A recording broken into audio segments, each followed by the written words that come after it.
दर्दी साहब ने एक मसला छेड़िया कि जिसकी काफ़ी स्टेज पर चर्चा है, तो चर्चा चल रही है। धन गुरु गोबिंद सिंह जी महाराज का एक वाक सामने आ रहा है, तो उसे दी विचार इस वक्त मैं आप जी के सामने रखने की निमाणी कोशिश कर रहा। धन गुरु गोबिंद सिंह जी महाराज की असीस का सदका। शब्द सत्संगियां नूं जरूर चेते होवेगा।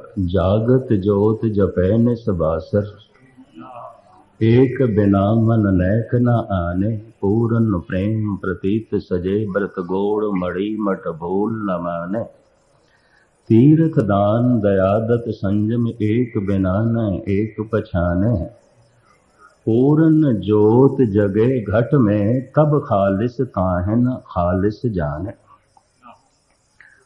प्रथम खालिस खालसा शब्द परशियन का है, फारसी का। इसके अर्थ ने शुद्ध, पावन, पवित्र। मनुख का कुदरती सुभाव है मैल तो घिरना आती है। मैला चंगा नहीं लगता, मैल नूं ढकना पैंदा है। फुल्लां नूं ढकण की लोड़ नहीं, गंदगी नूं ढकना पैंदा। या इंज कह दईए, जिसनों ढकना पै वो गंदा ही है। जिसनों ढकण की लोड़ नहीं, वो तो फुल्लां वर्गा है। मनुख ने भी जो कुछ छुपाया होंदा है वो ठीक नहीं होंदा। जो कुछ चंगियाइयां होंदियां वो तो बंदा हथेली ते लई फिरदा, मैं कीता मैं कीता मैं कीता। बड़े बड़े मंदिरों के उत्ते लिखियां हुई सिला गुरुद्वारियां च, मैं इतना दान दिता है, मैं इतना दान दिता है। अज तक किसी गुरुद्वारे एक सिला भी नहीं देखी जिथे लिखिया होवे मैं इतना झूठ भी बोले है, मैं इतनी बेईमानी भी की है, मैं इतना अनर्थ भी किया है। वो तो बंदा छुपांदा है। जो इसने चंगा किया होंदा वो मनुख दो हत्थां ते लई फिरदा है। कि जो कुछ इसने ऐसा किया है जिस तो समाज के अंदर घृणा पैदा हो सकती है, उसदे 100 पड़दे पांदा। खालिस खालसा पावन पवित्र शुद्ध। धन गुरु गोबिंद सिंह जी महाराज खालसे की व्याख्या कर रहे हैं, तो सियाणे फिर आपे ही अंदाजा लान। क्योंकि इन्होंने जो कुछ दर्दी साहब ने कहा ना, मैं तो एक दिन भी नहीं चल सकता उस हिसाब नाल जिवें कहंदे पैन ना। कईयां ने तो महीना कटिया होना है, तो कईयां ने सालां बधी कटे होण, मैं तो एक दिन भी नहीं कट सकता। मुख्तसर अर्ज करा। जागत जोत जपै निसबासर, एक बिना मन नैक न आने, पूरन प्रेम प्रतीत सजे, व्रत गोड़ मड़ी मठ भूल न माने। प्रथम परमात्मा जागे होया, सतगुरु जागता है देव। ईश्वर दे सोना नहीं है, भगवान दे निंद्रा नहीं है। ईश्वर दे वो सदा जागे होया। इतना वड्डा ये ब्रह्मंड चल रहा है, अगर इसनूं चलाण वाला ही सौ जाए, अरबां खरबां सूरज चंद तारे आवाज तो भी तिखी गति नाल चल रहे हैं। अगर इन्हां नूं चलाण वाला ही सौ गया तो सारे ही टकरा जाएंगे। पर किधरे भी एक्सीडेंट नहीं होंदा, टकराव नहीं होंदा। एक सैकंड लई भी किधरे बस का ड्राइवर सौ जाए तो गई बस। इतना वड्डा ब्रह्मंड, कोई सूरज नाल नहीं टकरांदा, कोई चंद्रमा दे नाल नहीं टकरांदा, कोई ग्रह दे नाल नहीं टकरा रहा। अरबां खरबां सूरज चंद तारे ने, कई कोट ससीअर सूर निखत्र। साहिब कहंदे ने वो जागे होया है, पर ब्रह्मंड विच बहुत कुछ सुता होया है, सुता होया। सतगुर जागता है देव, जिसकी इंज गुरु अर्जन देव जी व्याख्या करते हैं। धन सोती फिर सद जागंता। परमात्मा सदा जागया होया है, जीव सदा सुता होया है। जागे होए दा जागे नाल मिलाप होंदा है, सुते दा जागे नाल नहीं, जागे होए दा सुते नाल। दो सुते नींद दे च ने, कुछ भी पता नहीं। एक जागे होया एक सुता होया, तां भी एक दूसरे का पता नहीं। दोवें जागे हुए होने चाहिए। ईश्वर जागे होया, जीवन सुता होया, ते जीवन दे गुरबाणी ने चार भाग कीते ने। प्रथम पत्थर, फिर बनस्पति, फिर पशु पक्षी, फिर मनुख। मनुख नूं अशरफुल मखलूकात जिहड़ा कहा है वह महज इस वास्ते बाकियां नालों ज्यादा जागया है। पत्थर पूरा सुता हुआ है। और आप सुन के हैरान होवोगे, गुरबाणी पत्थर नूं जोन मनदी है। धन गुरु रामदास जी महाराज दा वाक, कई जन्म सैल गिर करया, पता नहीं कितने समय तक ऐ मनुख तो पत्थर ही रहे हैं। पता नहीं पत्थर कदों मिट्टी बने, मिट्टी कदों बनस्पति बनी, बनस्पति चलदी चलदी कद पशु पक्षी बनी, कि पशु पक्षी कितनी लंबी यात्रा तो बाद बने मनुख। आप सुन के हैरान होगे, अजोका विज्ञान इस नाल सहमत हो गया, साइंस सहमत होती जा रही है। ईश्वर जागया होया है। ये धरती सूरज का टुकड़ा है, सूरज अगदा गोला है। जब ठंडी हुई तो पत्थर पत्थर से, इस पत्थर नूं हजारां साल लग गए मिट्टी बनन दे, कि मिट्टी नूं अनंत काल लग्या बनस्पति बनन दे। पत्थर पूरा सुता होया है। पत्थर दे च भुख नहीं, प्यास नहीं। पत्थर मुरझांदा नहीं, खिड़दा नहीं। पत्थर की कोई समाजिक जिम्मेवारी नहीं, पत्थर की कोई धार्मिक जिम्मेवारी नहीं, पत्थर की कोई राजनीतिक जिम्मेवारी। पत्थर दुख सुख तो भी न्यारा है। दो शब्द बर्दाश्त करना। संत कैसा होंदा है? कहते दुख सुख तो न्यारा होंदा है, पत्थर दुख सुख तो न्यारा है। हर एक सुख तो न्यारा है संत, हर एक सुख तो न्यारा है पत्थर। कहते ने जिहड़ी चीज़ मनुख के अनुभव दे च ना होवे, मनुख उसकी मंग नहीं कर सकता। अगर मनुख सुख की मंग करता है, तरह तरह के हादसों तो बचना चाहता है, तो जिम्मेवारियां के बोझों तो भी बचना चाहता है। इस तरह की जिंदगी इसने देखी है, भावें अचेतपने च ही देखी होवे, पर संस्कार मौजूद ने। इतनी महर्ज करते हैं। जैसे एक नवा जन्मिया बच्चा है, उन्होंने कुछ भी पता नहीं है पानी का, लेकिन प्यास तो है उसके कोल। कि प्यास किवें बुझेगी, इसनों पानी का कोई ज्ञान नहीं। पानी देखिया भी नहीं अजे, अजे तो आया जगत दे, अजे तो मां की गोद दे है। इन भुख भी लगती है, पर कुछ भी खुराक का पता नहीं है। भुख किवें मिटेगी ये भी नहीं पता, लेकिन भुख है। इसको सिर्फ रोना है। भुख रुला देंदी है, प्यास तड़पा देंदी है। प्यास पानी नाल बुझेगी, इसनों कोई पता नहीं। ये भुख दूध नाल मिटेगी, भोजन नाल मिटेगी, इसनों कोई बोध नहीं। लेकिन भुख रोण ते मजबूर कर दी, क्योंकि मनुखी बच्चे का कुछ अंग जाग गया है। पत्थर दे च भुख नहीं, प्यास नहीं। पत्थर दे च सुख नहीं, दुख नहीं। पत्थर दे च हासा नहीं, रोना नहीं। पत्थर मुरझांदा नहीं, कुमलांदा नहीं, और खेड़ा भी नहीं। कहते संत भी इन्हां गल्लां तो न्यारा ही आंदा, दुख सुख तो न्यारा होंदा, तो पत्थर भी न्यारा है। दुख सुख तो न्यारी अवस्था मनुख ने जरूर देखी है, ये भी मैं अर्ज करते हैं। इस चक्कर च ना पैना कि सुख ते साडी मंग है। सुख अपनी तरह का बोझ है, दुख अपनी तरह के बोझ ने। कोई सुखां दे बोझ थले दबे हुए ने, कोई दुखां दे बोझ थले दबे हुए। यह गल वखरी है कि बहुतियां ने दुखां दे बोझ देखे ने, लेकिन बथेरिया ने सुखां दे भी बोझ देखे ने। देखिया है कि दुख भी मनुख नूं अपनी थां तो हिला देंदा है, सुख भी अपनी थां तो हिला देंदा है, बल्कि सुख ज्यादा हिला देंदा है। इतने दुखी मनुख नास्तिक नहीं जितने सुखी मनुख नास्तिक ने। सुख भी मनुख नूं अपनी थां तो हिला देंदा है, दुख भी मनुख नूं अपनी थां तो हिला देंदा है। पत्थर दुखी नहीं आउंदा, सुखी नहीं आउंदा। पत्थर की कोई समाजिक जिम्मेवारी नहीं, पत्थर दे आवाज भी नहीं, अल्फाज भी नहीं, लेकिन सहजे सहजे ये जीवन गतिमान रहा है। पत्थर पूरा सुता हुआ है, परमात्मा पूरन जागे हुआ है, पत्थर पूरा सुता हुआ है।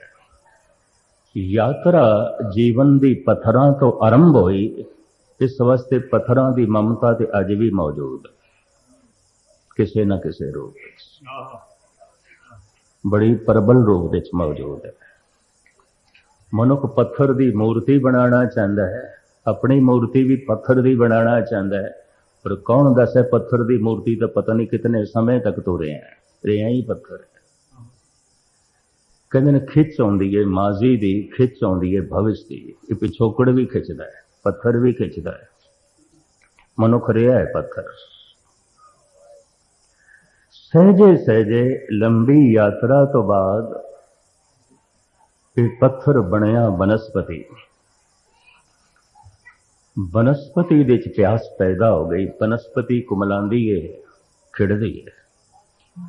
बनस्पति मौसम तो भी प्रभावित होती है, गर्मी तो प्रभावित होती है, सर्दी तो प्रभावित होती है।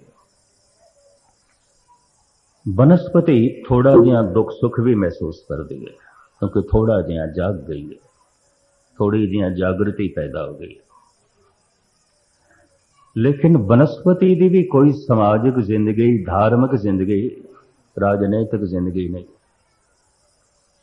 थोड़ी जिहा बनस्पति जाग गई है, दुख सुख महसूस करती है, कुमलांदी है, खिड़दी है, मौसम का असर भी कबूल करती है, और इसके अंदर प्यास पैदा हो गई है। पानी चाहिए, ना मिले तो तड़पदी है, कुमलांदी है, मुरझा जाती है, खत्म हो जाती है।